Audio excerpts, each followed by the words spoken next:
Hey everybody, I just wanted to do a quick update for the behind the scenes of Devil's Advocates to tell you about some new stuff that's going on. This is really turning into being a full-time job, I'm telling you what.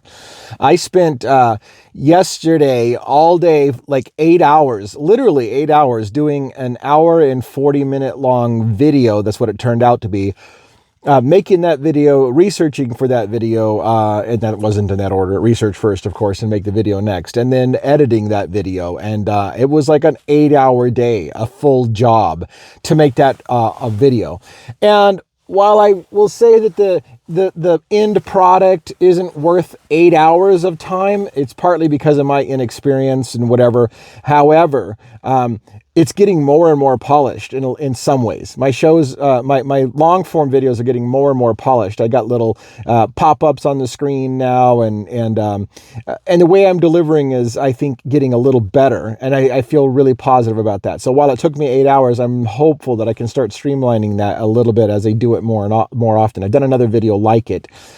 And in that video, by the way, I'll just tell you again behind the scenes, it was basically taking, I had a new epiphany thought about the Idaho 4 case and the Brent Kopacka, Brian Kohburger connection.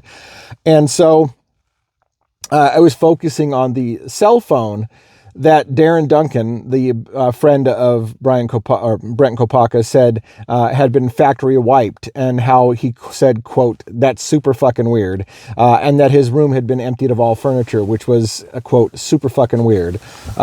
And so I was sitting there, for some reason, some things kind of clicked with me, and I thought, oh, wow, you know what? That happened on December 15th. And it was 4 days later, on December 19th, that the Moscow police first got the name from the FBI of Brian Kohburger and told to look at Brian Kohburger. And I started to ask the question, Brent Kopacka was shot and killed. His best friend says that he thinks it was a law enforcement fuck-up, that they accidentally shot him, and that they were covering something up when they cleaned out his room and factory wiped his phone. Now, that last part, I want to be clear, is not exactly word for word. He did say he thinks the law enforcement may have fucked up. He did say he thinks that they might have suspected that Brent Kopacka was the guy that did the Idaho 4, I almost said unaliving. I don't use that word. The Idaho 4 murders. So those things he did say. And he did say that the family was shocked to find that the room had been emptied and that the phone had been factory reset and set on the counter. He said all those things.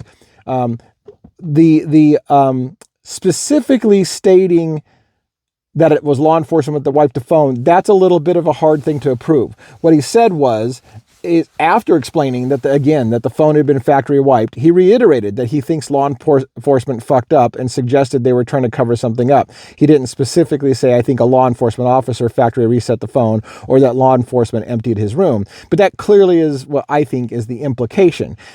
However, there's always the possibility that somebody else, before the family came over, after law enforcement left, could have factory reset the phone and emptied the room. So we don't know who did those things, but we know from Darren Duncan that those things apparently happened. That is allegedly, right? So, because Darren Duncan said he was told that all the furniture was gone. He said it was a surprise to all of them, the family, and he's close with the family. So I think he's on good authority, and I've got a clip of that in the video.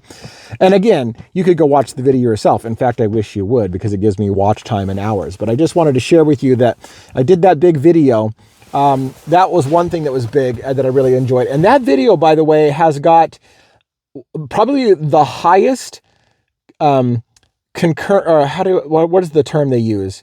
Average watch time. It has the highest average watch time. So it's an hour and 40 minutes. And I thought it's going to be a snooze fest, because I'm trying to put together all the pieces. And I went back and the reason it took me 8 hours, by the way, is because I was going back and I was taking snippets of things that I had said before, and I was verifying my sources, and I was getting websites with dates and times. And I even had a legal document that I went through explaining when the government or when the Moscow police confirmed on the stand that they first heard about Brian Kohburger's name from the FBI and when that was, and the millions of times that Ann Taylor made him repeat that they didn't have any idea about Brian Kohburger before the 19th.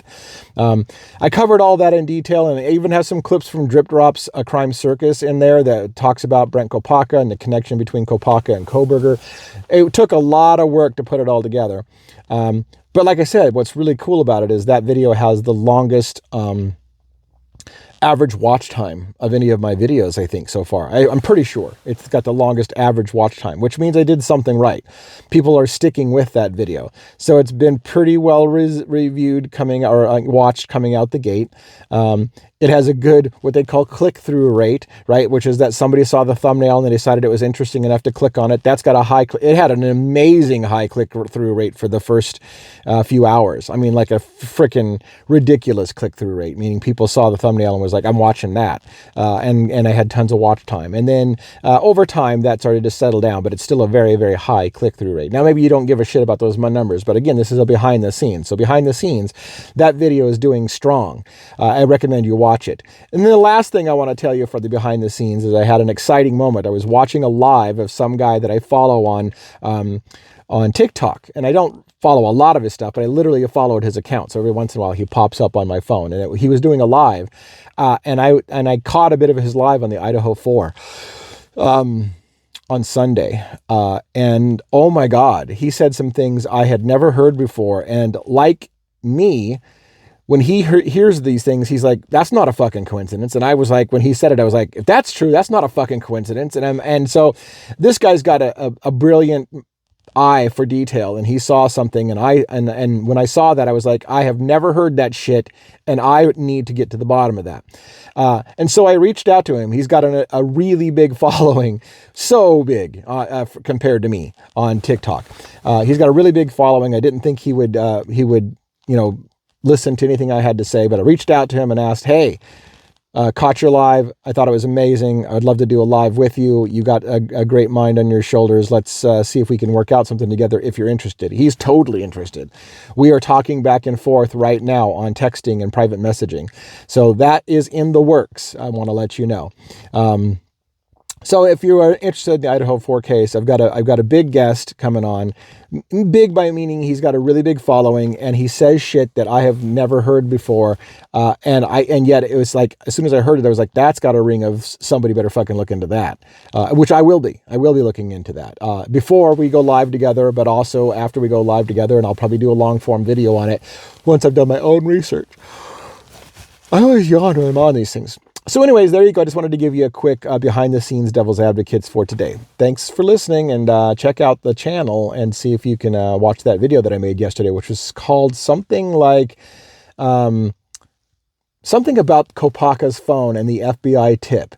Did the FBI get Brent Kohburger's name from Kopacka's phone? That's the one that I just made. So really great video, I think, as far as details. If you haven't caught into that, it's interesting shit. Check it out.